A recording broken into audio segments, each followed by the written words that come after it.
Muy buenos días, jóvenes. Bienvenidos a esa nueva clase de lenguaje. Digo nueva porque esta semana iniciamos una metodología diferente de 2 veces clase a la semana. Esa es la primera de ellas. En la mayoría de materias, ¿no? Que son de Minet, usted tendrá 2 clases a la semana. Esto con el propósito de centrarnos más que todo en el desarrollo del contenido, más que en acumular actividades como lo habíamos estado haciendo hasta hace un par de días. Verdaderamente yo creo que nos va a ayudar mucho más a la comprensión de los temas que debemos de estar desarrollando ya en esta parte, casi finalizar el final del año. Así que empezaremos con esta temática del plan lector, nuevamente, ¿no? La cabaña del tío Tom, que no le hemos agotado, porque si usted recordará, apenas vamos por el capítulo 15, para los que han leído, ¿no? O siquiera tienen una noción de dónde vamos, respecto a esta novela, ¿no? La cabaña del tío Tom. Quiero destacar que el día de mañana, miércoles, y voy a adelantar, el día de mañana, miércoles, estaremos la emoción de tener clase con ustedes, ¿verdad? Y ese comercial, no lo voy a editar, así que quede, ¿no? Para que ustedes se den cuenta de que intento hacerlo lo más espontáneo y natural posible. Bien, ¿en qué me quedé? Sí, el día miércoles. Este próximo miércoles, o sea, el día de mañana, si usted nota en su calendario, le aparecerá como actividad el plan lector. ¿Para qué? ¿O qué vamos a hacer con eso? Simple. Aquellos que por diferentes razones, no vamos a enumerarlas acá, no han presentado ninguno de los 3 controles de lectura anteriores, esa es su oportunidad de oro. Sí, va a ser un control de lectura general hasta lo que se ha leído, hasta el capítulo 15. No serán, obviamente, no las 30, 40 preguntas que corresponderían, ¿no? Para el tamaño o la longitud del libro que se ha abordado ya, sino que será, pues, obviamente una fracción de eso, entre 12, 15 preguntas, considero yo que es lo más recomendable para que usted perfectamente pueda salir adelante con esa actividad. Si anteriormente no lo hizo, pues obviamente tendrá el chance para mejorar esa calificación. Bueno, no mejorarla, sino que para obtener la calificación. Si ya los había hecho, pero aún así, o sea, no le parece satisfactorio, vuélvalo a hacer y esa nota le va a quedar. Ya, o sea, la mayor nota espero en ese caso posible, ¿no? Pero bueno, entramos de lleno al desarrollo del tema. Como les decía, la cabaña del tío Tom. Pero en esta oportunidad haremos un análisis, o haré mejor dicho un análisis del contexto, para luego dar paso a la actividad que deriva de este contenido, ¿no? Porque siempre trabajaremos, siempre trabajaremos en Teams, en su blog de notas. Usted ya ha estado trabajando con ello, pues en su momento, ya al final, pues tal vez le vuelvo a dar la orientación de cómo acceder a él si no lo ha hecho, cómo, pues, dónde lo va a cargar y todo, ¿verdad? Pero por el momento avancemos con el contenido. Bien, vimos anteriormente de ese libro, pues, que trata sobre algo bien real ocurrido, ¿no? Conocido como la esclavitud. Pero si usted nota, ¿no? Al centro de la pantalla aparecerá, pues, el mapa de Estados Unidos, ¿no? Creo que se haga un poco de zoom. Aparece el mapa de Estados Unidos, así es. ¿Y por qué ese mapa? Bueno, porque obviamente la historia trata en gran medida sobre esto, ¿no? Sobre esto, parte de la historia estadounidense, ¿no? Entre los estados que, por su actividad económica, tenían que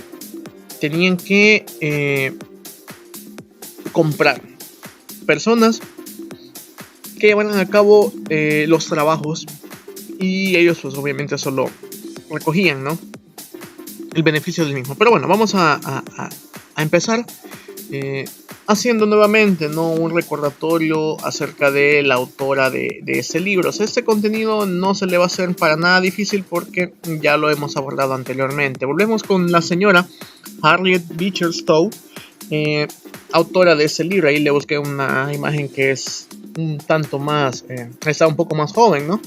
Y una pintura, por eso está a color, ¿no? Esa tipa, hija de un predicador, ya lo mencionábamos en una clase anterior, hija de un predicador, un pastor evangélico, ¿no?, estadounidense, vivió, o vio, mejor dicho, ¿no?, en su juventud, mientras ella crecía, ¿no?, cómo las personas en Estados Unidos eran cruelmente tratadas por su origen étnico y obviamente no por el color de su piel.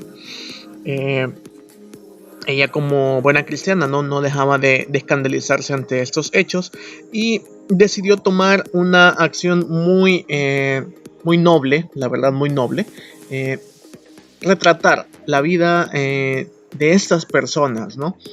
Por ello es que el 20 de marzo de 1852 ella publica este libro. O sea, no es que obviamente le haya llevado un par de años, no, ¿verdad? O sea, ella ya había vivido un par de añitos, ¿no? O sea, nace a principios, en las primeras décadas del siglo XIX, y ya a mitad de siglo, ya más o menos una edad de 30 y algo, 40 años más o menos, ella publica ese libro, ¿no? Y obviamente la hace famosa porque describe en realidad, ¿no?, cómo vivían esas personas.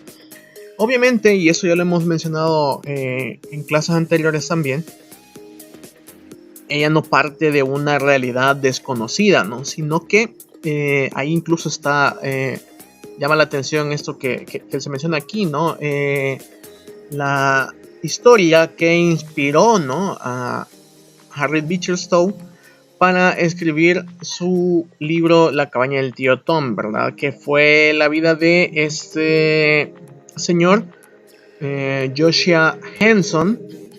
Si lo pronuncié mal, corríjame, no se ría.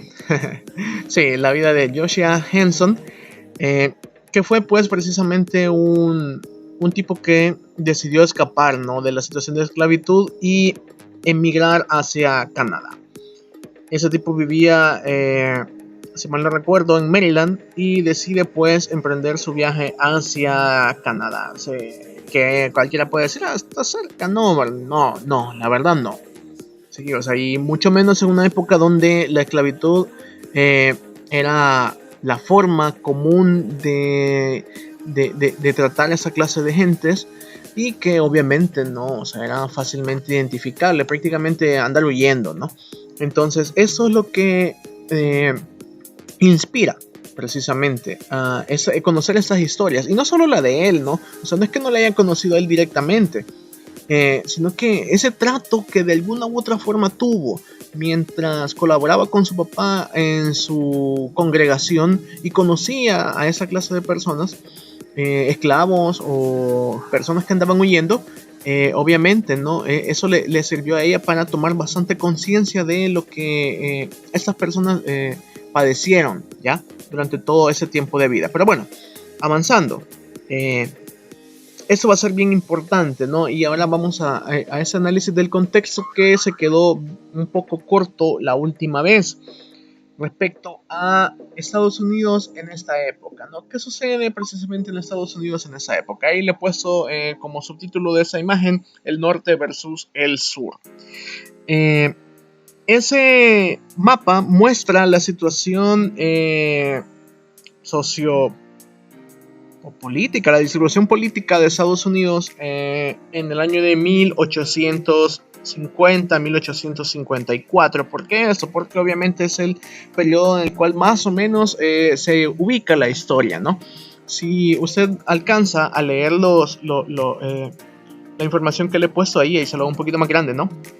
Todo lo que está en color rojo vivo son los que se conocen como los estados donde la esclavitud era legal, ya, o sea, no solo legal, sino que la promovían y era la base de su economía.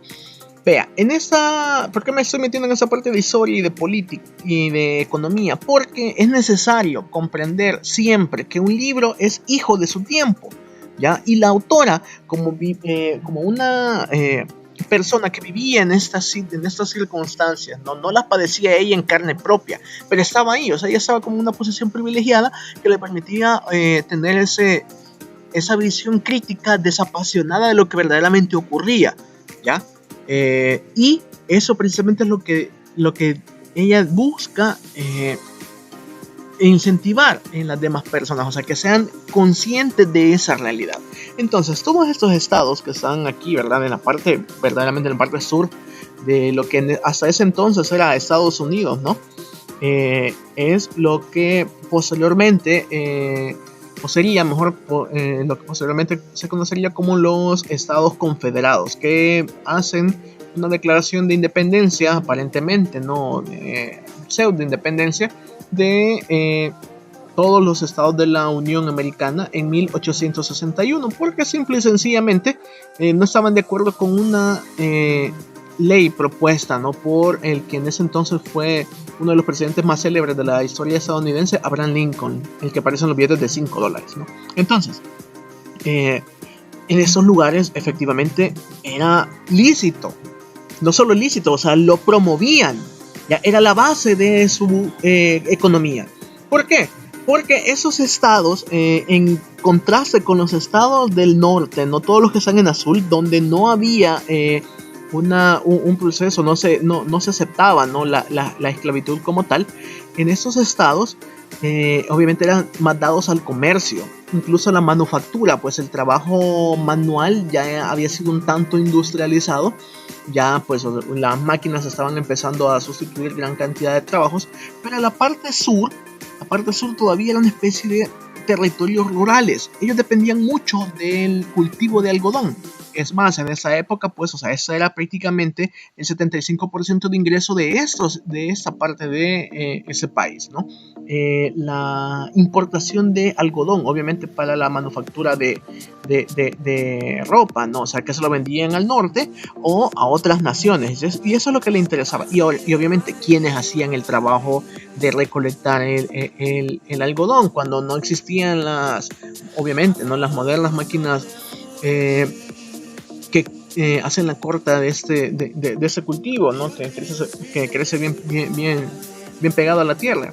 Obviamente lo hacían a mano, o sea, porque así se mantenía lo más intacto posible, no se dañaba mucho, y pues por ello, ¿no? O sea, la esclavitud era necesaria, ¿no? ¿Por qué? Porque pues qué mejor que tener a un ser humano a mi servicio, ¿no? Y donde yo no le pago, o donde ese tiene que darse gusto porque yo le doy comida, ¿no? O sea, esas son interpretaciones mías. No obstante, una forma de pensar de esta región era de que había una clase, había dos razas de seres humanos, unos que eran los amos y otros los que simple y sencillamente estaban para ser gobernados o dominados, ¿ya? O sea, esto a nosotros nos parece así como que increíble, ¿no? O sea, ¿cómo es posible de que alguien pueda mencionar eso y justificarlo, ¿no? Y que es algo que viene incluso hasta por leyes de la naturaleza, mencionaban esta gente. Entonces, todos estos elementos son los que en todos estos lugares, ¿no? O sea, obviamente más que todo por énfasis de mantener su sistema de producción, pues, o sea, eso de alguna otra forma es válido, pues, o sea, si yo tengo un negocio que me funciona, ¿por qué voy a querer que venga alguien de fuera a imponerme unas reglas y me eche por tierra todo lo que, por lo cual yo me he esforzado? Sin embargo, pues, o sea, estaban jugando con vidas humanas, o sea, considerar a un ser humano como nada, como inferior o como una raza aparte, o sea, ni siquiera humanos en cierto caso, era bien feo, ¿ya? Y eso no sucedía obviamente en la parte del norte, ¿no? Entonces se dan esos pleitos, esa guerra. Posteriormente hay una guerra por esa declaración de independencia, ¿no? Obviamente la historia termina dándole la razón a todos los estados del norte y se viene abajo pues este sistema, ¿no? No obstante, pues, o sea, hubo mucho derramamiento de sangre. Pero en algún momento ese presidente, que se conoce como, bueno, el que les mencioné anteriormente como Abraham Lincoln, llegó a considerar de que ese libro anterior, el que yo les mencioné, bueno, el que ya estamos viendo, ¿no? El de La cabaña del tío Tom, fue crucial para que la gente tomara conciencia sobre esta situación que se vivía y motivar así a las reformas que obviamente desencadenaron posteriormente en conflicto, ¿no? Interesante va a ser el estado de Kentucky, porque si ven aquí está en rojito, obviamente, ¿no? Eso va a ser bien crucial, porque este estado, precisamente, allí es donde precisamente surge la historia de la cabaña del tío Tom. Es más, así empieza, ¿no? En la ciudad de P, dice, no menciona ningún lugar en particular, pero sí el estado. Y sí menciona que es en Kentucky, ya entonces, solo para que más o menos usted se pueda ilustrar sobre ello. Hay una enciclopedia libre universal, usted la puede consultar en cualquier navegador, ¿no? Donde precisamente habla sobre este tema y usted puede, obviamente, ¿no? Ilustrarse un poco más, ¿no? O sea, es un tema bastante interesante de historia, ¿no? Que en su momento, pues, usted lo estudiará. Ahorita, pues, solo le damos así como que la breve introducción para contextualizar el libro. Pero bueno, continuamos. Luego, ahora, dentro de la historia también, como parte del análisis, nosotros vamos a encontrar que en realidad encontramos una serie de pequeñas historias que van uniendo el hilo argumental de todo lo que pasa. En un momento estamos viendo lo que le ocurre, por ejemplo, al tío Tom. Más adelante vemos lo que le ocurre a George, que es uno de los esclavos. Ese esclavo huye, y lo que le ocurre también al pequeño Harry con su mamá, que huyen intentando evadir la venta que ha hecho el amo de Tom, el señor Shelby, por cuestiones netamente económicas. Pero para que usted tenga más o menos una idea, ¿no? En algún momento en el libro, y aquí lo vamos a hacer un poquito más grande, también lo vamos a hacer más grande. Ahí está. En el libro, cuando ya Tom es vendido, ¿no? Y se acepta prácticamente de forma sin quejarse, ¿no? Su destino. Él se dirige dentro de Kentucky hacia la ciudad de Louisville, ¿ya? Van sobre el río Ohio, usted lo puede consultar ahí, ¿no? Que es la frontera natural entre este estado, ¿no? Entre el estado de Kentucky, el estado de Ohio, ¿no? Y si mal no recuerdo, aparte de Missouri y Chicago, ¿no? Entonces por ahí más o menos, ¿no? Usted conocerá un poco más de geografía de Estados Unidos que yo, ¿verdad? Sí, yo creo que sí. Entonces, ¿pero para qué? ¿Por qué le pongo ese mapa? Porque a veces no somos conscientes de los contextos o no lo logramos identificar hasta que nos lo presentan una imagen tal cual como esta, ¿no? Desde Kentucky hasta Canadá, que es la ciudad más cercana, ¿no? Al menos según este mapa, ¿no? Aquí viene la línea divisoria entre Estados Unidos y Canadá. La ciudad más cercana está en Ontario y Toronto, ¿no? O sea, puede ser, esa era probablemente la ruta que siguió George en su huida. Esa es la historia paralela, ¿no? O sea, mientras vemos tres destinos diferentes, ¿no? Primero, el tío Tom aceptando su destino, ¿verdad? Con resignación, pero siempre con carácter. George, que no está de acuerdo con esa situación, reniega de su amo y decide huir hacia el Canadá. O sea, porque han escuchado que en el Canadá, como dicen en el libro, se puede vivir diferente, que se puede ser libre. O sea, en realidad todo territorio al norte de Kentucky, o sea, vea, desde por aquí, ¿no? Desde la mitad de Filadelfia, Virginia Occidental, ya Ohio ya es un territorio libre. O sea, ya es un territorio donde no le van a impedir la circulación, ni mucho menos lo van a apresar, ¿ya? Pero recuerde que George va siendo perseguido por unos cazarrecompensas, ¿no? Que son contratados por Halley, que es el tipo que compra a Tom, ¿ya? Y al hijo de Eliza, Harry. Entonces, igual es perseguido, van siendo perseguidos, ¿no? Pero esa es la ruta que sigue, 1000 kilómetros, ¿ya? O sea, estoy más que convencido que la autora, que Harriet, tomó en consideración el hecho que destaca Joshua Henson en su historia, que viene desde Maryland, y desde Maryland hacia Canadá. O sea, prácticamente siempre se echa todo este viaje, ¿no? hacia Canadá. Entonces, muy probablemente, ¿no?, esa descripción que ella hace está basada en ese otro libro, o en alguien que conoció, pues, que durante todo su tiempo de vida habrá escuchado la historia. Pero son 1000 kilómetros. O sea, aquí se tardan 10 horas 15 minutos en vehículo, a velocidad constante, ¿no? Más o menos entre 70 y 80 kilómetros por hora. ¿Ya? En el mejor de los escenarios a 60 millas por hora, que son 100 kilómetros. Pero, o sea, ¿cuánto tarda verdaderamente alguien en vehículo? Ahora se imagina a pie. O sea, 1000 kilómetros. Estamos hablando de una regular cantidad de días. Lastimosamente aquí no me apareció una ruta a pie, por eso no se la coloqué en el mapa, ¿no?, para que se hiciera una idea. Pero ¿cuánto se puede tardar una persona en recorrer 1000 kilómetros? Si fuéramos máquinas, autómatas, ¿no?, de manera ininterrumpida, seguramente sería el camino de un mes.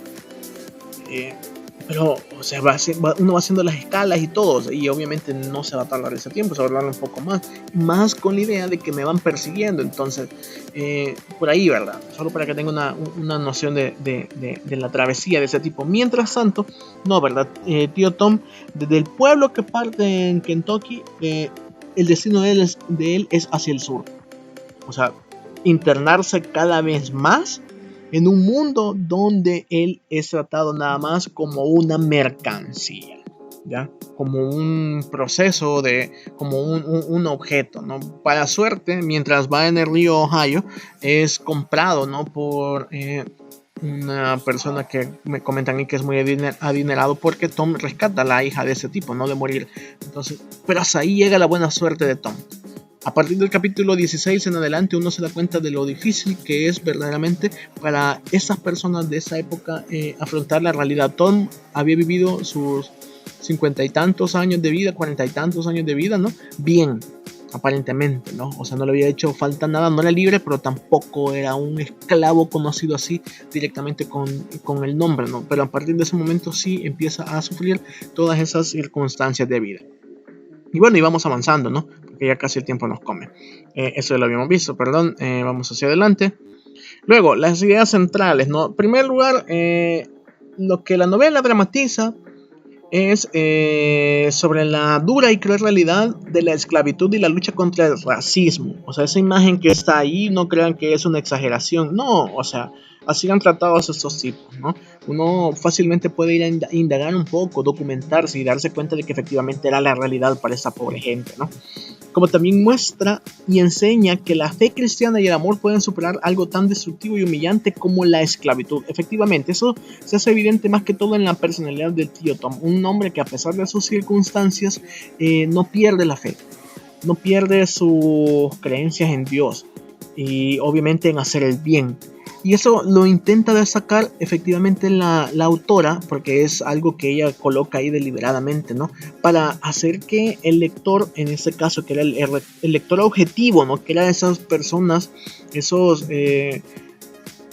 blancos, pues, o sea, se oye feo, ¿no?, pero ese inmigrante que ha llegado a Estados Unidos, esa persona acomodada, adinerada de Estados Unidos, viera que ellos también son seres humanos, que también tienen sentimientos, que también tenían un sistema de creencias, que también creían en Dios, que por tanto, pues, o sea, debían ser tratados como criaturas, ¿no? Es bien interesante, ¿no?, ver ese punto de vista, porque ahí va el planteamiento de la tipa, o sea, su forma de ver cristiana también de la vida, que no lo puede ella desembarazar de su obra, ¿no?, porque obviamente es su ser, y ahí busca generar ese criterio, ¿no?, en quien la escuche, en quien la lee, perdón. También, para avanzar otro poco, otras ideas, ¿no? La autora además hace la diferenciación entre lo dañino de la esclavitud y la maldad humana por cometer dichos actos de injusticia. Frente al poder de arrepentimiento y compasión, que da la fe cristiana y el amor, ya contrapone, incluso en algún momento pues se siente en ella ese sentimiento de que cómo es posible que esas personas que van alegremente, ¿no?, a las reuniones del día domingo, o que tienen un sistema de creencias cristianas o tienen una Biblia en casa, puedan promover este sistema de vida. ¿Cómo es posible? En el fondo esa es la denuncia de ella, ¿no? Ella como cristiana lanza esta queja, ¿no? Y ella obviamente sabe, ¿no?, de que es parte de el sistema de producción. Ya es lo que le funcionó durante más o menos 100, 150 años al sur, y obviamente de forma difícil iban a renunciar a ello. Sin embargo, eso no estaba bien. Ya el hecho de que le produjera ganancias, eso iba muy en contra de la fe cristiana, ¿ya? Y era todavía para ella más increíble que las personas que decían profesar la misma fe, pues, o sea, cometieran esas injusticias, ¿no? Por ejemplo, una de las causas del daño de la esclavitud es también la separación de las familias que son esclavizadas. Eso ella lo destaca bastante, o sea, lo inhumano, lo anticristiano que sería, lo que es, mejor dicho, separar a una familia, o sea, que bien pudo haber sido la familia de ella o la familia de cualquier otra, pero solo porque esta persona tiene un color de piel diferente, ¿no? O sea, yo venir y tratarlo como que si fuera un animal, ¿ya? En algún momento, pues, o sea, lo presenta de forma bien cruda, pero sirve para tener en consideración que fueron realidades que se vivieron, no exageradas. O sea, creo que en cierta medida fue hasta muy sutil la denuncia. También no era el propósito, ¿no?, sino que de alguna otra forma llamar a la conciencia a través de el ejemplo de ser buen cristiano, ¿verdad? Más que una revolución o algo, no, sino que cambiar de actitud y darle el trato digno a la gente, ¿no? Bien, luego de esto pasamos a la explicación de la actividad. Si se fijan, ya nos llevamos casi tiempo de la clase, ¿no? Sencillo, en el blog de notas porque eso lo vamos a retomar el día viernes. En su blog de notas necesito que usted caracterice a los personajes. ¿Qué significa esto? Que usted en la pestañita de deberes haga lo siguiente. Primero, que busque una imagen, que haga el listado de los personajes que han aparecido en la historia hasta el momento, ¿no? Hasta el capítulo 15, 16. Hacer el listado y colocar una imagen, o sea, buscar una imagen y todo. Se puede buscar el personaje, ¿no?, que más o menos se describe, y buscar una imagen que lo caracterice, o sea, para que a usted mismo se haga una idea, ¿no?, de cómo era este tipo o cómo pudo haber sido este tipo. Luego buscar dentro de, o sea, esto lo va a buscar, ¿no?, una descripción física de cómo pudo haber sido ese personaje, los rasgos de su personalidad y cuál fue la relevancia en la historia de ese tipo. Vea, se lo explico ya directamente sobre el blog de notas. Bien, ya estando dentro de del perfil de la clase, aquí lo voy a hacer dentro del octavo A, ¿verdad? Saben que es lo mismo para el B y el C. En el canal general, ¿no?, en la parte de arriba, donde dice blog de notas de clase, ¿no?, aquí octavo A, general, publicaciones, archivos, blog de notas de clase, ¿no? Y aquí, obviamente, siempre esto es importante, porque eso es lo que les aparece siempre. Se van hacia esa barrita, ¿no?, que dice abrir panel de navegación. Ya usted le hace clic así rapidito, ¿verdad? Después de hacerle clic sobre aquella pestañita, le aparece lo mismo de siempre, ¿no? El bienvenido, la biblioteca de contenido, el espacio de colaboración, que no lo vamos a ocupar todavía, y su nombre, ¿no?, con su blog de notas. Aquí siempre ocupando al de Neto, porque es el primero que me aparece, ¿no?, como ejemplo. En la pestaña de deberes, usted se mete ahí y crea una nueva página. Aquí abajo le aparece, ¿no?, página, ¿verdad? Y sobre esa, o sea, aquí se lo voy a dejar a Neto para que incluso él haga evidencia de que sí ha quedado, y coloca el título, ¿no?, personajes de la caña del tío Tom. Aquí inserta usted las imágenes, ¿no? Aquí solo le da a insertar, ¿no?, en esta parte de acá, coloca la imagen, pone el nombre del personaje y hace su descripción y hace solo el listado para abajo. Ya, solo con la imagen, el nombre y la descripción y la relevancia de ese tipo. Recuerde, son 4 cosas, ¿ya? Es la imagen, es el nombre, es la descripción física, psicológica y su relevancia en la obra, ¿ya? Bien, por cualquier otra situación, por favor, retroceda hasta el minuto 27, más o menos, 27, 26, para que vuelva a ver, ¿no?, cuáles son los requerimientos para que se lo cumpla acá, ¿verdad? Bien, caballeros, sin nada más que agregarles, espero que cumplan con esta asignación, esa súper sencilla. Con eso vamos a trabajar el día viernes en la próxima clase. Por favor, eso, yo siempre estoy abierto a sugerencias suyas. Hágame las sugerencias que usted considere pertinentes, ¿no?, para mejorar un poco la clase. El tiempo no se va a limitar, las clases así pregrabadas no lo vamos a hacer, pero quiero escuchar, ¿verdad?, alguna sugerencia atinada, ¿no? Y para tomarla en cuenta en las próximas actividades que vamos a estar dejando. Luego recuerde también que el día de mañana, miércoles, va a estar también el plan lector, ya ese quizito sencillo de 15 preguntas. Bien, caballeros, sin más que hacer, por favor, no se le olvide también saludar en el chat, porque es bien importante, porque ahí voy a tomar asistencia. ¿Ok? Nos vemos.